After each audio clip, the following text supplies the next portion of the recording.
chers auditeurs, et bienvenue à la capsule de Michel.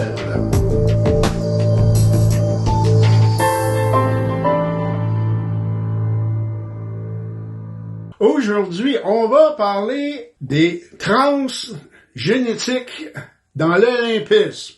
Parce que dernièrement, c'est fou comment ça fait couler d'encre ces histoires-là. Ça a commencé avec la fameuse scène au spectacle d'ouverture, que bon, il y a des gens qui ont associé au dernier repas du Christ. On a dit non, c'était pas ça, c'était supposé être une festivité des dieux de l'Olympe.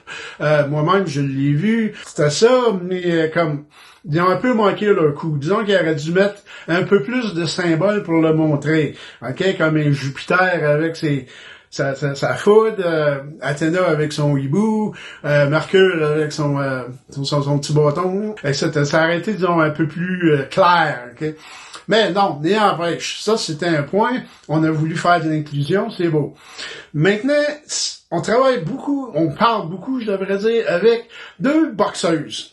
Une boxeuse qui vient de Taïwan et une autre qui vient de l'Algérie.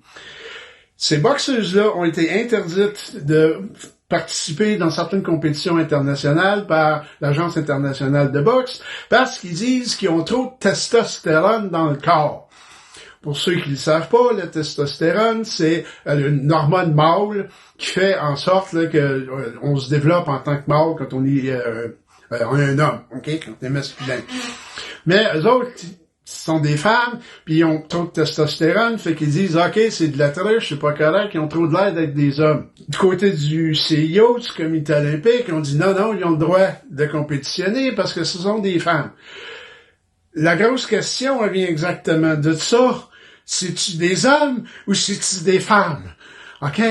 Ils sont nés comment? Quand ils sont nés, là, qu'est-ce qu'il y avait de l'air? Y avait-tu de l'air de un ou y avait de l'air de l'autre? D'après ce qu'on dit, ils sont nés femmes. Ils ont vécu comme des femmes, ils ont été éduqués comme des femmes. Alors, le fait qu'ils ont plus de testostérone, oui ou non, ça n'a aucune espèce d'importance, c'est des femmes. C'est pas quelqu'un qui sont des transgenres. Ils sont pas nés hommes, puis ils ont transféré en femmes. Ils sont des femmes, ils sont encore des femmes. Maintenant, le coup de la testostérone, ils disent, c'est pas juste.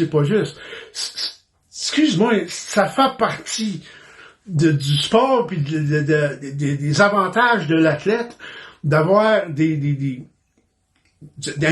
ADN qui leur est profitable. Ils sont pas tout seuls comme ça. Il y a bien d'autres personnes qui ont des avantages physiques, qui sont nés comme ça, puis qui leur donnent des avantages par rapport à d'autres. C'est commun dans un paquet de sports. Regardez la course en athlétisme. La plupart de ceux qui se ramassent en finale sont de descendance africaine.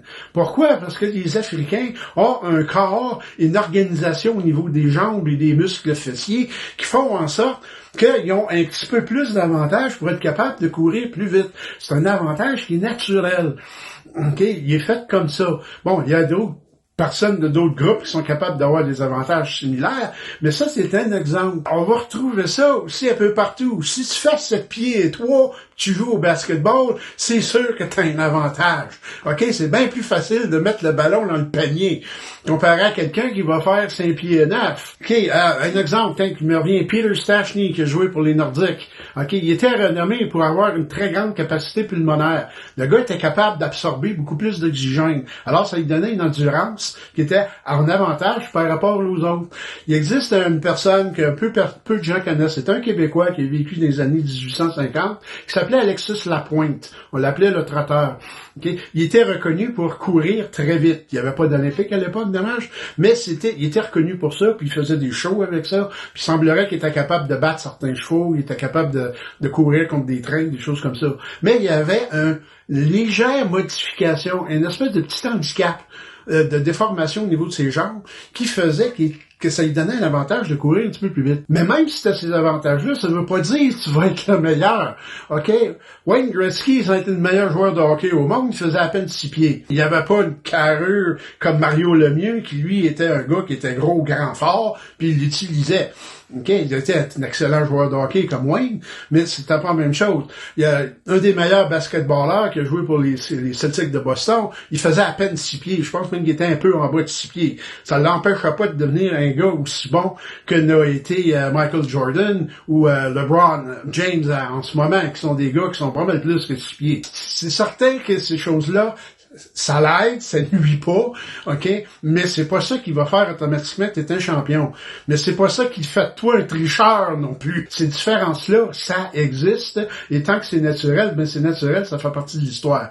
Ce qui nous amène éventuellement à se poser la question, qu'est-ce qu'on va faire avec les gens transgenres? Parce qu'il y en a de plus en plus. Alors, avec les avantages et les avancées de la médecine moderne, on est capable de non seulement changer en utilisant des hormones puis divers types de médications, son corps de plus en femme en homme ou vice-versa. On est capable aussi d'avoir des opérations qui sont capables de faire des modifications, même au niveau des organes génitaux. Ces gens-là vont avoir le droit d'avoir du fun comme tout le monde, de pratiquer des sports comme ils aiment, puis il y en a qui vont finir par devenir bons, puis ils vont vouloir compétitionner. Comment qu'on va gérer ça? Parce que c'est certain que c'est quelque chose qu'il faut qu'on discute, qu'il faut qu'on s'assise, il faut qu'on en parle, puis il faut qu'on voit comment qu'on va faire ça.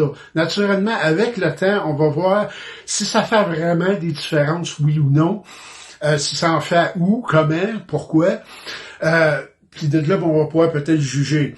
Mais sur le coup, les gens ont tendance à dire, bah écoute, si c'est une femme qui revire en homme, ou l'inverse, que c'est un homme qui revire en femme, qui compétitionne dans ces mêmes groupes-là, il y a peut-être des différences, des choses qui sont pas correctes. Aussi, les hormones ou les médicaments qu'ils prennent, est-ce qu'il y en a qui sont considérés comme des produits dopants, OK, qui sont interdits, OK, c'est très fort possible, ou bien éventuellement ça va rouler. Il va falloir qu'on organise avec ça. Une possibilité, ça serait comme on a fait avec les Jeux paralympiques, OK, pour les gens avec des différents handicaps, peut-être avoir des Jeux trans-olympiques qui vont être donnés spécifiquement pour eux autres. C'est une des possibilités, c'est à voir. Il va falloir qu'il y ait un conseil de sages éventuellement qui s'y mette, parce que comme j'ai dit, il y a de plus en plus de ces gens-là qui deviennent comme ça, qui existent. Ça fait de plus en plus partie de la collectivité, de la vie, et comme n'importe qui, à un moment donné, il va en avoir là-dedans qui vont finir par devenir des compétiteurs potentiels dans divers types de sports au niveau de l'excellence mondiale. Alors, comment qu'on gère ça? Ça va probablement être au comité olympique, aux différents comités, aux associations des divers sports d'en parler, mais un jour ou l'autre, il va falloir qu'on aboutisse avec quelque chose. Alors, c'est ce que je voulais discuter sur ce fameux phénomène-là qui se passe. On verra dans le futur qu'est-ce qui va arriver, parce que moi, j'ai pas la réponse, je l'avoue. C'est juste que ça vaut la peine qu'on y réfléchisse. Sur ce, merci beaucoup. C'était la capsule à Michel. Bienvenue à ITV. Et pour continuer d'avoir plus de nouvelles, abonnez-vous et à la prochaine. Merci beaucoup.